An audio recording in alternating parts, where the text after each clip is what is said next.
കല്യാണം കഴിച്ച് ജീവിക്കുന്നതാണോ നല്ലത്, കഴിക്കാതെ ജീവിക്കുന്നതാണോ നല്ലത്? കഴിക്കാണ്ട് ജീവിക്കുന്നതാണ് നല്ലത് ഇപ്പോഴത്തെ കാലത്ത്. എന്തുകൊണ്ടാണ്? എന്തുകൊണ്ടാന്ന് വെച്ചാൽ ചെക്കൻ വേണമെന്നില്ലല്ലോ ജീവിക്കാൻ വേണ്ടിയിട്ട് പെൺപിള്ളേർക്ക് ഇപ്പോഴത്തെ കാലത്ത്. സോ എനിക്ക് സത്യം പറഞ്ഞാൽ കെട്ടാൻ പേടിയാണ്. എന്റെ വീട്ടിലും പറഞ്ഞിട്ടുണ്ട് വേണേ കിട്ടിയാൽ മതി. സോ എന്റെ അഭിപ്രായം നല്ല ചെക്കനെ കിട്ടിക്കഴിഞ്ഞാൽ നമ്മൾ കിട്ടും, അല്ലെന്നുണ്ടെങ്കിൽ എവിടെയെങ്കിലൊക്കെ നാട്ടിൽ പോയിട്ട് ജോലി എടുത്ത് നന്നായിട്ട് ജീവിക്കാം.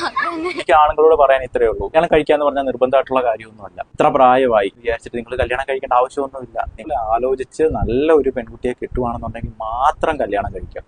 ഇല്ലാന്നുണ്ടെങ്കിൽ ദേഹ കൊച്ചു പറഞ്ഞതുപോലെ തന്നെ എവിടെങ്കിലും പോയിട്ടോ അല്ലാതെയോ നിങ്ങൾ ഇഷ്ടം പോലെ പൈസ ഉണ്ടാക്കുക, സുഖമായിട്ട് ജീവിക്കുക. പലരും വന്ന് ചോദിക്കാം നമ്മളോട്, അവസാന കാലത്ത് നിങ്ങൾക്ക് ഒരു തുള്ളി വെള്ളം തരാൻ പോലും ആരും ഉണ്ടാവത്തില്ല.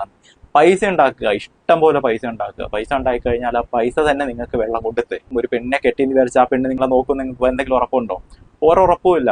നിങ്ങൾ ഭാഗ്യമുണ്ടെങ്കിൽ നല്ലൊരു പെൺകുട്ടിയാണെന്നുണ്ടെങ്കിൽ ചിലപ്പോൾ നിങ്ങളെ നോക്കിയേക്കാം. അപ്പോൾ ഇന്നത്തെ കാലത്ത് പെൺകുട്ടികൾക്കാണ് എല്ലാ രീതിയിലും ഉള്ള നിയമസാധ്യതകളും, അല്ലാതെ അവർക്കാണ് സപ്പോർട്ട്.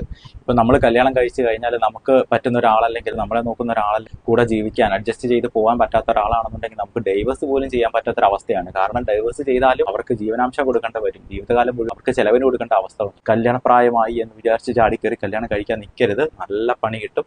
നല്ലതുപോലെ ആലോചിച്ചിട്ട് മാത്രം കല്യാണം കഴിക്കുക. കഴിക്കുവാണെങ്കിൽ നല്ലൊരു പെൺകുട്ടിയെ മാത്രം കല്യാണം കഴിക്കാൻ നോക്കുക.